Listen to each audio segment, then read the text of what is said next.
শোনো না গো, বলো না কি বুদ্ধি বলবে যাতে শুধু বিদায় হয়। বলো না গো, বলো বলো। তোমার যেটা করতে হবে, কালকে সকালে ঘুম থেকে উঠেই না আগে জল দিয়ে ভালো করে মুখটা ধুয়ে নে। আচ্ছা, তারপর তারপর বাইরে গিয়ে সূর্যের সামনে হাত জোড় করে চোখ বন্ধ করে 4টে লাইনের মন্ত্র বলতে হবে। মন্ত্র বলতে হবে? ওগো, মন্ত্র বললে শুধু বিদায় হবে তো? হ্যাঁ হ্যাঁ, বিদায় হবে। শোনো মন দিয়ে, তুমি বলবে, সকালে উঠিয়া আমি মনে মনে বলি সারাদিন আমি যেন ভালো হয়ে চলি। বলো। আচ্ছা, বলছি বলছি। সকালে উঠিয়া আমি মনে মনে বলি সারাদিন আমি যেন ভালো হয়ে চলি। শুধু যাহা করে তাতে আগুন না জেলে, সংসার করিবই আমি মনোপ্রাণ ঢেলে। কি বললে? নেকচি করেছে বসন্ত মালতীর কুড়ি সদূর। এগিনি শোনো না, ঠিক আছে ঠিক আছে। বলছি কি যে দেখো, তুমি তো চাও যে সংসারের একটা ক্ষমতা তোমার হাতে থাক, চাও না বলো? হ্যাঁ চাও। তাহলে তুমি একটা কাজ করো, তোমার একটা ছোট্ট ছোট্ট ছোট্ট সোনার কিছু বাবার হাতে দিয়ে দাও, দিয়ে বলো যে এটা দিয়ে চাল ডাল কিনে নেয়। হ্যাঁ, সবাই অভুক্ত রয়েছে, সবার পেটে যদি একটু ডাল ভাত পড়ে না, দেখবে তোমার তো যায় গেলে তখন শুধুও পেছনে পড়ে যাবে। শোনো, তোমার মতো এরকম নিরেট মাথা আমার নয়, আর তোমার মাথার মতো এরকম ভেতরে বাইরে আমার ফাঁকাও নয়, বুঝেছো? দেখো মেজগিন্নি, তুমি টাকা নিয়ে ঘোরা দিচ্ছ, দাও তুমি আমার টাকা নিয়ে কোনো কথা বলবে না। বলবো, 100 বার কথা বলবো। খুব না, এখন ধান্দা করছো যে আমার মাথায় হাত বুলিয়ে সংসারের জন্য আরো করো। আমারে শোনো, আমি তোমাকে একখানা বুদ্ধি দিচ্ছি। তোমার তো খুব ইচ্ছে যে আমার গয়নাগুলো নিয়ে গিয়ে তুমি বাবার কাছে দাও। হ্যাঁ, ইচ্ছে আমি জানি। তুমি এক কাজ করো, আমি তোমাকে আমার সব গয়নাগুলো দিয়ে দেবো।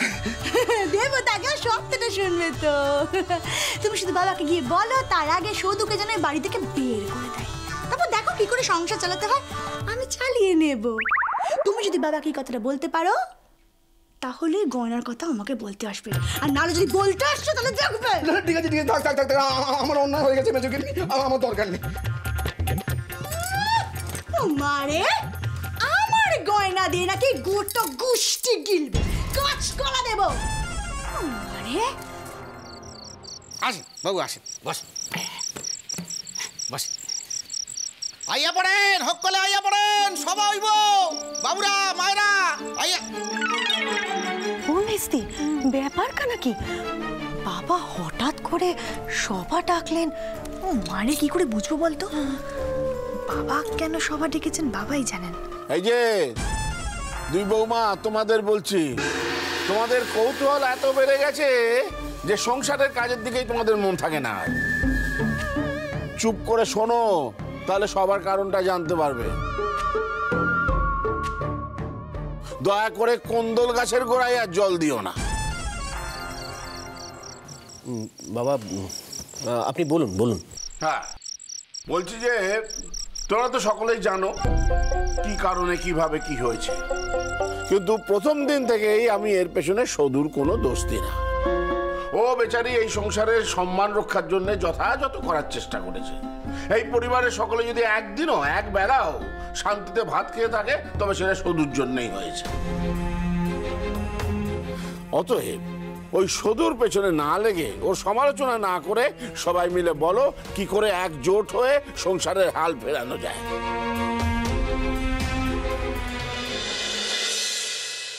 শঙ্কর, বুঝতে পারছিস তো ভাই দাদু কি বলতে চাইছে? এখন আমাদেরই কিছু করতে হবে। তোর বৌদি তো এই বাড়িতে নতুন, তাকে ফেলে রেখে আমি কি করি বলতো? কোথায় যাই আমি জানি না, দাদুকে জিজ্ঞেস কর। উমা সাধন, ভাইদের মধ্যে তুমি যেহেতু সব থেকে বড়, তুমি শুরু করো। বাবা ইয়ে মানে আপনি তো জানেন যে আমি ব্যবসা ছাড়া কিছুই করতে পারি না, কিন্তু পাতিলেবুর ব্যবসা করতে হলেও তো বাবা 2-4 আনা পুঁজি লাগে, আমার তো তাও নেই বাবা। কালী সাধন, তোমার কি বক্তব্য?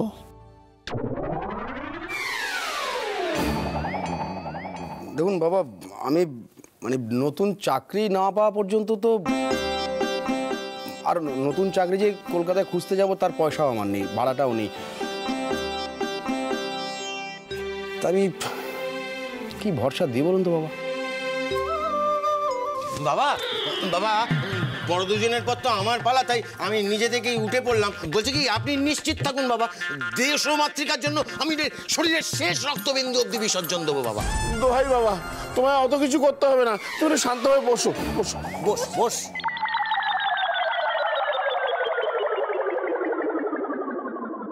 তুমি কিছু বলছো না কেন? তুমি তো যাত্রার নায়ক, তোমার একটা বেলার টাকা দিয়ে তো 3 মাস সংসার চলে যাবে।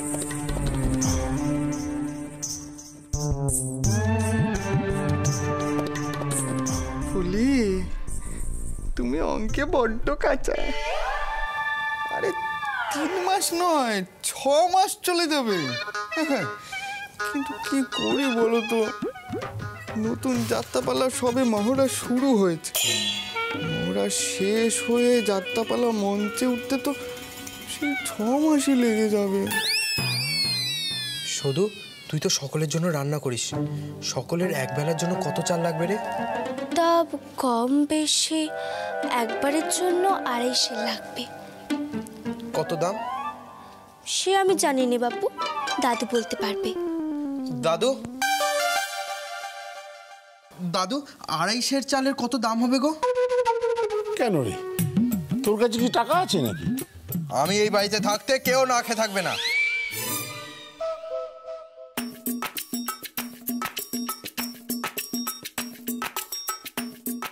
কপাল আমার, পুলিশ সামনে বাহাদুরি দেখাতে গেছি, এবার দাদুর সাথে তামাশা করে ফেলবে। এই নবাব পুত্রের মাথায় যদি একটুকুও বুদ্ধি থাকতো। তুই কি করবি? আমি আর পড়াশোনা করব না, কাল থেকে মাঠে কাজ করব। দাদু, ধানের বোঝা বইলে চালের দামটা রোজগার হয়ে যাবে না? নবাব পুত্র বোঝা বইবে একটা বালিশত শহরের কাঠ থেকে?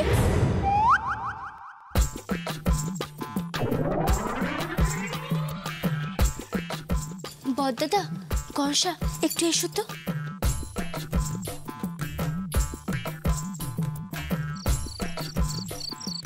বলো। বড়দাদা, কংসা, আপনারা দুজনে মিলে বস্তাখানে তুলুন নে। বস্তা? উফ দয়াদি, এটা তো খুব ভারী গো। কি হবে?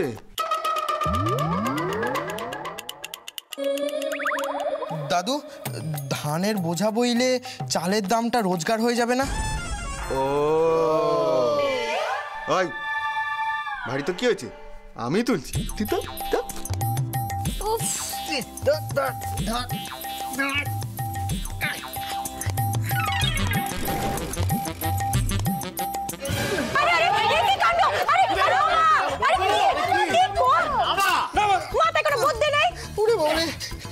ভারী কেউ কাঁধে নিতে পারে নাকি? তাই তো, চালের মোট এর চেয়েও ভারী।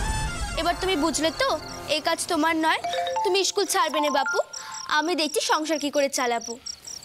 দাদু, নবাব পুত্র পড়া ছাড়বে না, সকলে খাবারের দায়িত্ব আমি নিচ্ছি। এই চুপ কর তুই, তোর অনেক পাগামি হয়েছে, মুখে আঙুল দিয়ে চুপ করে বস এখানে। এত বোঝা একটা পালোয়ানও নিতে পারবে না একবারে, আমি অল্প অল্প করে নেব। কিচ্ছু করবে না বাবা, হ্যাঁ কিচ্ছু করবে না, আমার ছেলে তো, আমি সব বুঝতে পারি, সব ওই স্কুল না যাবার ছল। বজ্জা কাণ্ড বা আপনার জম। দাদু, তুমি নবাব পুত্রকে বলো ও যাতে স্কুল না ছাড়ে। আমি ওকে বলেও শুনবে না দাদু, কেউ না কে থাকবে না। কি করবি তুই? কি করব সেটা আমি জানি না, কিন্তু কিছু একটা করতেই হবে।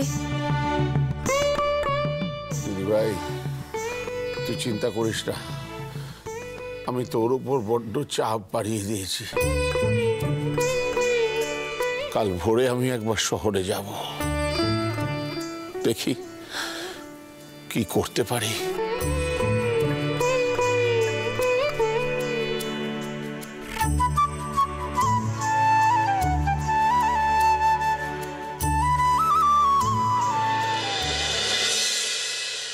আরে বাবা, আপনি একবার বাড়ির বাইরে পা রাখুন, তারপর দেখুন আমি কি করতে পারি।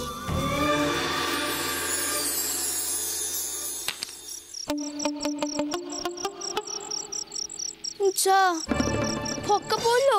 ফক্কা পড়লে তো চলবে না, সকলের দায়িত্ব আমাকে নিতে হবে।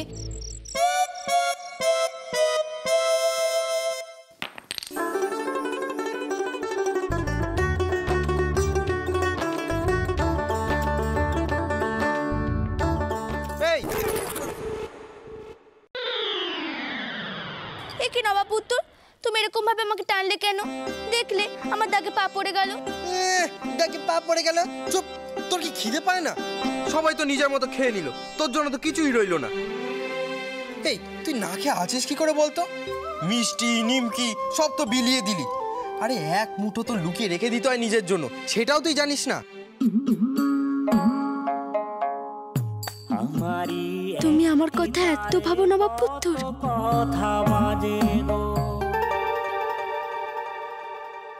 এই হাঁ করে তাকিয়ে আছিস কেন ক্যাবলার মতো?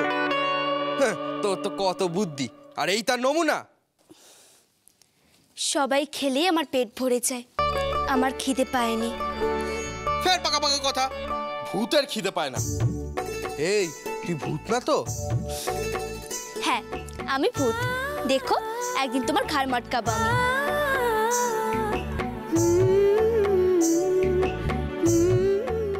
এই নে ধর, আমি পরে খাবো বলে রেখেছিলাম, তুই খা, আমার এখন খিদে নেই।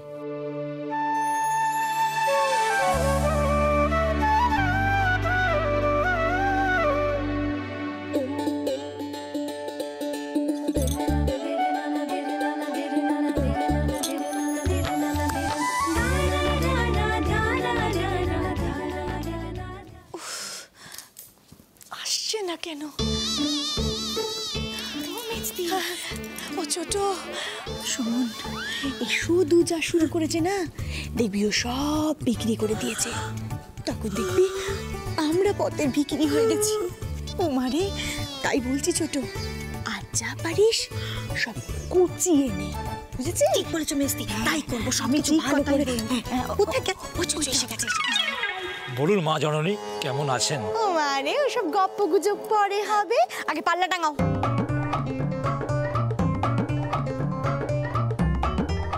তোমরা কজন এই পাল্লা টাঙাও, আর কজন লোক আমার সাথে এসো। ওই হেসেলে যেতে হবে, বাসন কোসন আনার আছে তো ওগুলো আনতে হবে। এসো দেখনি, এসো আমার সাথে। ওর সাথে বাবার ঘরে যাবে। বাবার না একখানা সুন্দর সেগুন কাঠের পালঙ্ক আছে, সেটা বার করে আনবে, বুঝেছো? দেখে কাজ করতে বলছি, সাবধানে করো।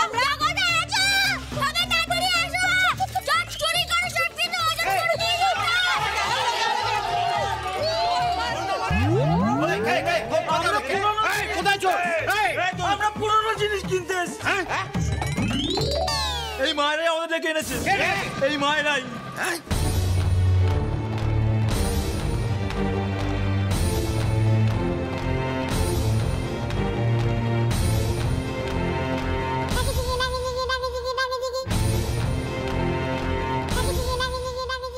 সবকিছু বিক্রি করে দেওয়ার জন্য ডেকেছে। ও মুলো যা, এই ছোট, এই মেজো, এই তোরা কোন এককেলা সমস্ত বাসন বিক্রি করে দিচ্ছিস? হ্যাঁ, মানে সব বাসন তোদের একটা, এর মধ্যে আমার বেদানের বাসনপত্র তো ছিল। ও মারে, আরে বাবা তোমাকেও তো ভাগ দিতুম নাকি? আচ্ছা তোমার যদি না পোষায় তুমি তোমার বাসনগুলো বেচে নাও দেখি, পরে কিন্তু ভাগ চাইতে আসবে না। হ্যাঁ, ভাগ পাবে না, দরকার নেই। বাদে মনে রাখো, বাসন নিচ্ছে ভাগ পাবে না কিন্তু। মেজমা, আপনার এই সংসারের জিনিসপত্র বিক্রি কেন করছেন বলুন তো? দেখেছো, সব নিয়ে নিচ্ছে, সব নিয়ে নিচ্ছে, সব। আমি তো কথা দিয়েছিলাম যে সকলে খাবার দাবারের ব্যবস্থা আমি করব। আপনারা এরকম কেন করছেন? একদম তুই চুপ করে থাকবি। কেন রে, তুই যা যা করেছিস আমাদেরকে বলে করেছিস? দোকানে সংসারের পুঁজি ঢালার সময় আমাদেরকে বলেছিলিস নিজের শোয়ের গৌভাতে হেসেল থেকে চাল নিয়ে লোকজনদেরকে গেলানোর বেলায় আমাদেরকে বলেছিলিস একটাও কথা বলবি না, চুপ করে থাকবি। কি হলো তোরা করছো? একদম চুপ করবি। সকলের সামনে যদি বেশি পটর পটর করেছিস না, তোর একদিন আমার একদিন দেখাবো, মনে রাখিস। ও ভাই বলছি এই বাসনগুলো ভালো করে ওজন করো তাড়াতাড়ি। হ্যাঁ, আর কয়েকজন আমার সাথে এসো। আমার সৌর টাউরের ঘরে যা যা জিনিস আছে সবকিছু এখানে নিয়ে আসতে হবে, পালঙ্ক খানা আনতে হবে। এসো আমার সাথে এসো। অনেক কাজ আছে, অনেক কিছু। কি হলো কি? মা তোমরা সবকিছু বিক্রি কেন করে দিচ্ছ? দাদু তো গেছে, নিশ্চয়ই একটা না একটা ব্যবস্থা করবে। আর দাদু যতক্ষণ না ফিরে আসছে ততক্ষণ শুধু আছে। না না আমি বোঝা বইবো। এই চুপ করবি। মা কিছু করলে সেটাই ভুল, আর বউ কিছু করলে সবটা করে ঠিক। বলি আমার পেটের ছেলে না 70 তয়। আয় কাজের সময় একদম বিরক্ত করবি না, অনেক কাজ আছে এখন। আরে দাঁড়িয়ে থাকলে হবে? এসব মা দাদুর পালঙ্ক খানা নেবেন নে? মা আমাদের বাসন কাটা বেঁচে বেঁচে নিতে হবে, বলছি তুই নে। তো কি বাজবে? সবই তো তোমার বলছো।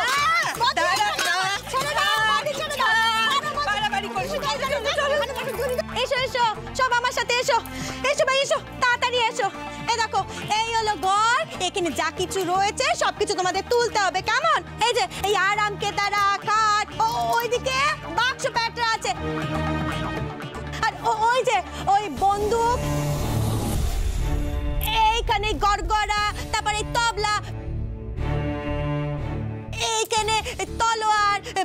মোদ্দা কথা হলো যা কিছু বেচলে টাকা পাওয়া যায় সব কিছু তুলে এই ঘর থেকে বার করতে হবে, বুঝেছো তো? না না না লেগে পড়ো দেখি কাজে, হাত চালিয়ে কাজ করো। না না এই মরেছে, এই তো সব বেঁচে দিচ্ছে। এই এই ওটা আমার আরাম কেদারা। এই এই এই এই যাচ্ছে কাল চোদ্দ কিছু সব নিয়ে যাচ্ছে। এই এই এই আমার এই চাঙ্ক দেখেছো? আরে তাড়াতাড়ি এসো, তাড়াতাড়ি। মা আমি আবার পায়ে পড়ি, আপনি এগুলো বিক্রি করে দেবেন নি? কেউ না খেয়ে থাকবে না মা। এই মুখ করে সংলাপ চলবে না। ওই সংলাপ দিতে হলে না দোনা যাত্রা দলে গিয়ে যোগ দে। এখানে যাত্রা চলবে না। আরে ও ভাই হাত চালিয়ে কাজ করতে হবে তো। আর শোনো ওই বলছি একটা ছবি রয়েছে, ওটা বেচে দিও। ছবির পাশে বাধাই করা কাঠ রয়েছে, ওটা বেচলেও তো টাকা পাওয়া যাবে। ইচ্ছে করছে চালা কাঠ দিয়ে সব কটাকে পিটিয়ে সায়স্তা করে দিই। এবারে দুটো বউ অলক্ষী অলক্ষী অলক্ষী অলক্ষী। হরিটা, হ্যাঁ এই হরিটা একটু মিষ্টি বেশি খাই বলে না এদের দেখতে নিয়ে যায়নি আমাকে। এই বাড়িতে আসতে পারতো। এই ওটা নেবে না, এই এই ওটা নেবে না। মা মা দাদু তো রাতের মধ্যে চলে আসবে, একবেলা খাওয়ার জন্য এত কিছু বিক্রি করে দিচ্ছ। দাদুকে না বলে দাদুর ঘরে সব জিনিসপত্র বিক্রি করে দেওয়া হয়েছে, জানতে পারলে দাদু কিন্তু খুব কষ্ট পাবে। মা বাবু সোনা তুমি কি চাও বউয়ের সামনে কানমালা খেতে?